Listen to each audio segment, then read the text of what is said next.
सबसे पहले इच्छा होती है उस परम स्थान के दर्शन की जहां भगवान शिव ध्यान में स्थित है।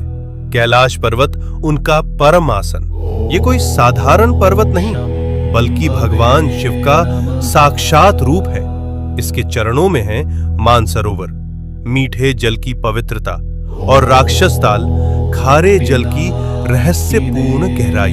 इतने पास फिर भी एक मीठा एक खारा, जैसे भगवान शिव के भीतर संतुलित दो स्वरूप। अब हम पहुंचते हैं उस तपोभूमि पर जहां भगवान शिव और माता पार्वती ने विवाह के बाद ध्यान लगाया।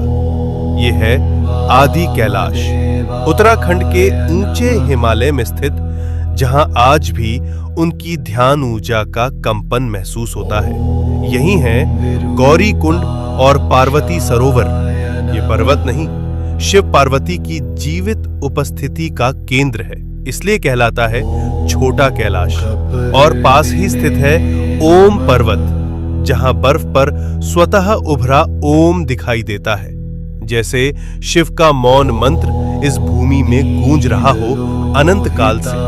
अब हम बढ़ते हैं हिमाचल की उस रहस्यमयी चोटी की ओर जहां विराजमान है स्वयं भगवान शिव, जिसे कहा जाता है मणि महेश कैलाश। इस पर्वत की चोटी से दिखाई देती है एक दिव्य मणि। मान्यता है जब भगवान शिव प्रसन्न होते हैं तो ये मणि दिव्य तेज प्रकट करती है, जो भक्तों के जीवन में भर देती है एक दिव्य प्रकाश। इसके चरणों में स्थित है पवित्र मणि महेश झील, जहां हजारों श्रद्धालु हर वर्ष स्नान करते हैं और भगवान शिव का आशीर्वाद प्राप्त करते हैं। अब हम पहुंचते हैं हिमालय की उस ऊंचाई पर जहां की हवा भी हर हर महादेव का जप करती है। यह है श्रीखंड महादेव। यहाँ स्थित है एक भव्य प्राकृतिक शिवलिंग। यहाँ तक पहुंचने का मार्ग अत्यंत कठिन, लेकिन कहा जाता है जिसे स्वयं भगवान शिव बुलाते हैं वही इस दिव्य शिखर तक पहुंच पाता है। श्रीखंड महादेव केवल एक शिवलिंग नहीं, ये है भगवान शिव का हिमालयी सिंहासन।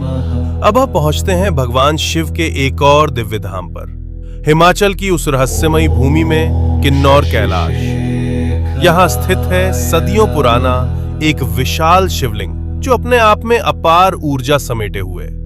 और कहा जाता है यात्रा के दौरान कई भक्तों को ब्रह्म कमल के दर्शन भी हुए हैं।